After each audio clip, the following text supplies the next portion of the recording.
Selamat berjumpa kembali di dalam layanan audio Sahabat Seperjalanan. Hari ini adalah hari Minggu 3 April 2022. Tema renungan dan saat teduh kita dengan judul Mengapa Ada Penderitaan? Mengapa ada penderitaan?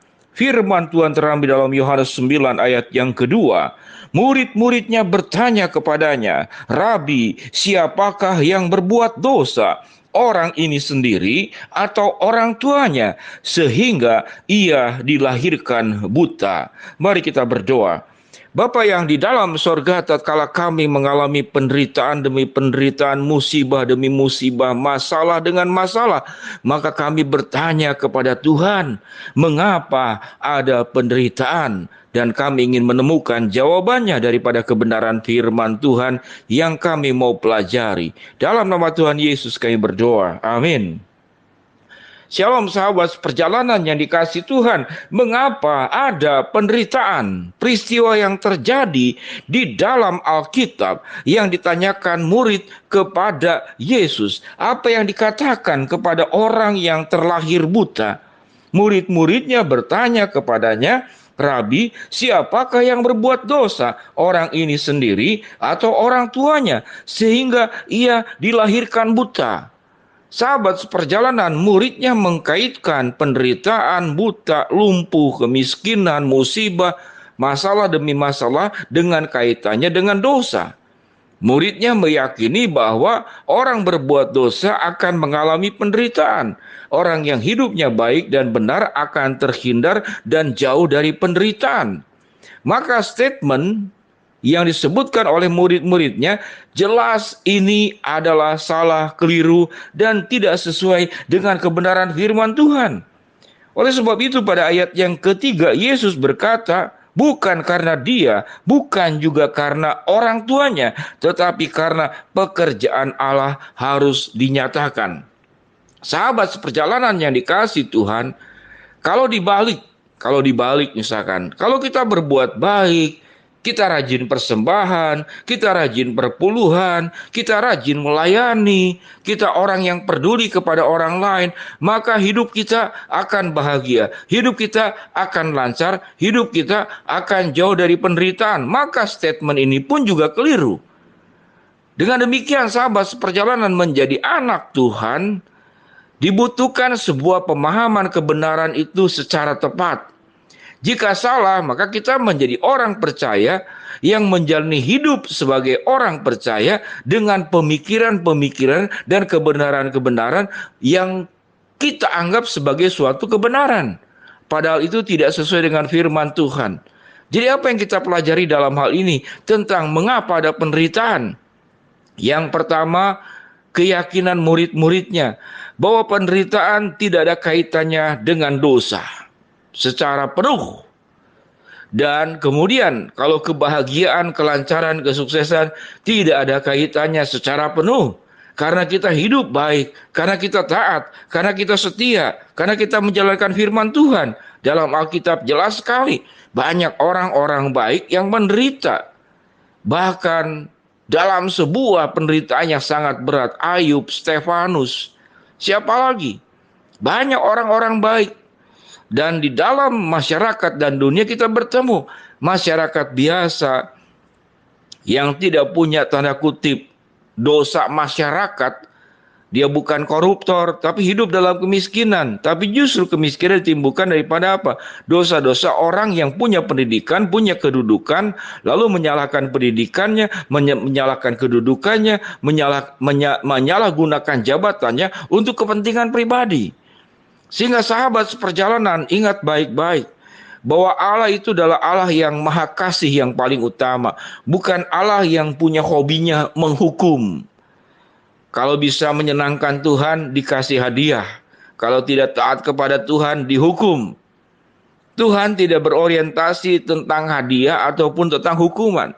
Namun Tuhan berorientasi untuk menolong kehidupan kita itu secara benar, secara utuh. Yaitu hidup di dalam kebenaran, dan sewaktu engkau hidup di dalam dosa, Tuhan pun tetap mengasihimu dan melepaskan engkau dari dosa. Jadi sebetulnya dosa manusia itu, hukuman dosa untuk perbuatan yang dilakukan dosa manusia, yang terdahulu sekarang yang akan datang, itu sudah ditebus, sudah dibayar lunas oleh kematian Yesus di atas kayu salib.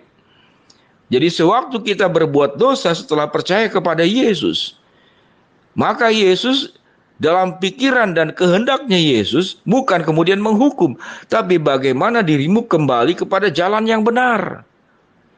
Dan sewaktu engkau berbuat baik, memuliakan Tuhan dalam hidupmu, bukan juga dengan menghadiahi sesuatu sesuai dengan kapasitas berapa banyak kebaikan yang kau buat. Tidak juga demikian. Karena kita paham, orang yang akan masuk surga karena percaya kepada Kristus, tidak ada tingkatan surga. Tingkat 1, tingkat 2, tingkat 3, tingkat 4, tingkat 5, tingkat 6, tingkat 7. Tingkat 7 itu orang yang sangat spektakuler, berbuat kebaikan. Kalau tingkat yang paling dasar yang 1 itu baru belajar kebaikan. Kebaikan yang dibuat seumur hidupnya itu cuma sedikit. Allah tidak mengenal tingkatan apa? Tingkatan hadiah yang diberikan. Allah pun tidak mengenal tingkatan dosa. Semua dosa adalah dosa. Semua dosa membawa kepada kematian dan maut, sekalipun kecil. Tapi dosa sebesar apapun tetap diampuni dengan cara Tuhan mengampuni cara yang sama kepada dosa sekecil apapun.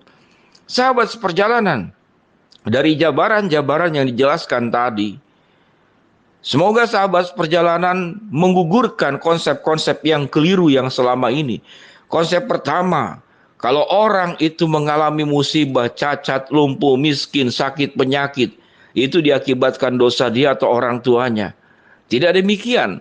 Kalau kita berbuat baik, kita melakukan perkara-perkara yang luar biasa, yang spektakuler, kemudian kita dihadiahi oleh Tuhan, masuk nanti kalau ke surga dapat langit ke-7, atau Tuhan balas di dalam dunia ini dengan mengatakan kalau engkau memberikan 10, Tuhan akan berikan 10 kali lipat. Bukankah Tuhan itu bisa membukakan tingkap-tingkap langit?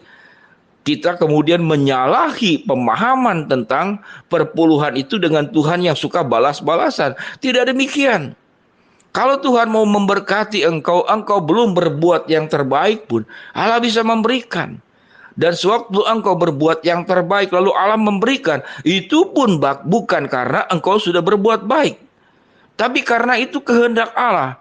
Hak prerogatifnya Tuhan untuk memberi kepada siapa yang dia ingin memberi. Itulah Tuhan yang kita percaya.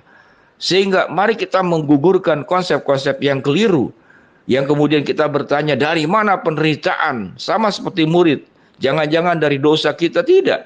Penderitaan itu memang dari dosa awal Adam dan Hawa. Namun Tuhan sudah menebusnya di dalam pribadi Kristus di atas kayu salib. Suatu engkau berbuat dosa, orientasinya bukan lagi hukuman. Orientasinya adalah itu kemudian menyedihkan dan mendukakan hati Tuhan. Tuhan bukanlah pribadi yang terlalu suka menghukum, tapi Tuhan yang suka mengasihi, menyelamatkan, menebus dan menolong kita. Mari kita berdoa. Bapa yang di dalam surga, biarlah kami boleh memahami tentang dari mana penderitaan. Karena kami manusia yang sudah jatuh dalam dosa. Karena kami manusia dan kami bukan Tuhan. Bahwa penderitaan-penderitaan yang ada itu adalah karena kami berada dalam dunia yang tidak sempurna ini. Namun Tuhan akan gantikan semua penderitaan yang ada dengan kebahagiaan kekal di surga sana.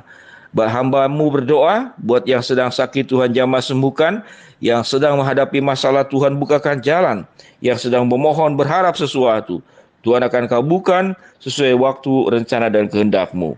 Dalam nama Tuhan Yesus kami berdoa. Amin. Shalom sahabat seperjalanan yang dikasihi Tuhan. Happy Sunday. Tuhan memberkati kita semua. Amin.